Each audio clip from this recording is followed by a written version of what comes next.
for this project, what we're going to need is our thumb drive, and we're going to need a couple files from the network drive.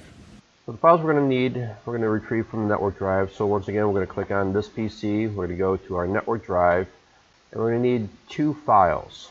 So we're going to go to the day one folder. We're going to go to software. All right, first one we're going to need is Rufus. We're going to copy that into our labs folder. And we're going to backtrack and go into ISO images. And we're going to select Parted Magic, as you see here, and we'll copy that to our labs folder.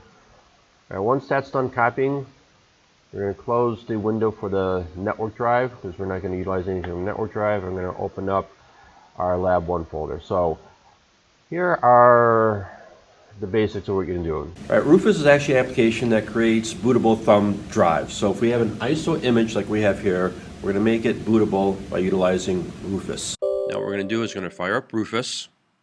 And it wants to check to see if there's any application updates. For this time, we're going to say no. So this is our interface for Rufus, and now we need to select our ISO image. To do that, we're going to first put in our thumb drive.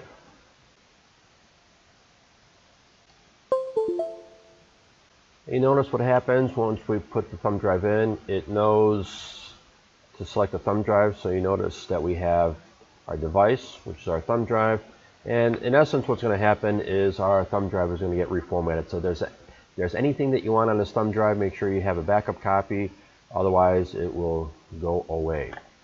We don't need this window anymore. We're going to focus on Rufus. We're going to click on this little icon over here to grab our ISO image. We're going to go to our CIT 1100 labs folder. Here's Parted Magic, and here is the ISO image. Then we're going to click on open. We're going to keep everything all at its defaults here, and we're going to click on start. You notice it prompts you for some information. So yes, we're going to be writing the ISO image, which is recommended. That's what we're going to do. Click on OK. And this is important because it's going to identify that you're going to be deleting everything that is on that thumb drive. So be sure, again, make sure that there's nothing on that thumb drive that is worth of value to you. Click on OK.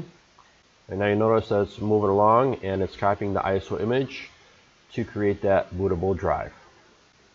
All right, you know it's done when it says ready again and the start is highlighted, and then we're just going to simply close.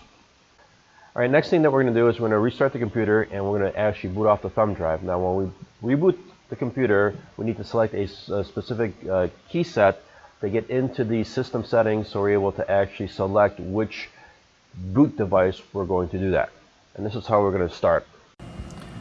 All right, once the system has completed the thumb drive, we're going to start, power, and restart. Once we're restarting, we're going to hit the F2 key. And that brings us up to the system BIOS settings. All right, from here we're going to select the boot menu, and we're going to select our last option here, which is the UEFI USB disk.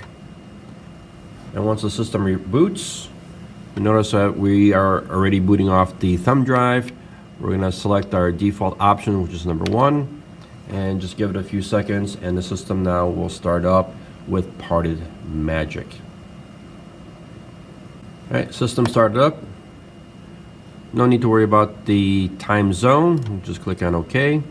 And now we're in the Parted Magic, and then we're able to start utilizing the instructions found in the lab.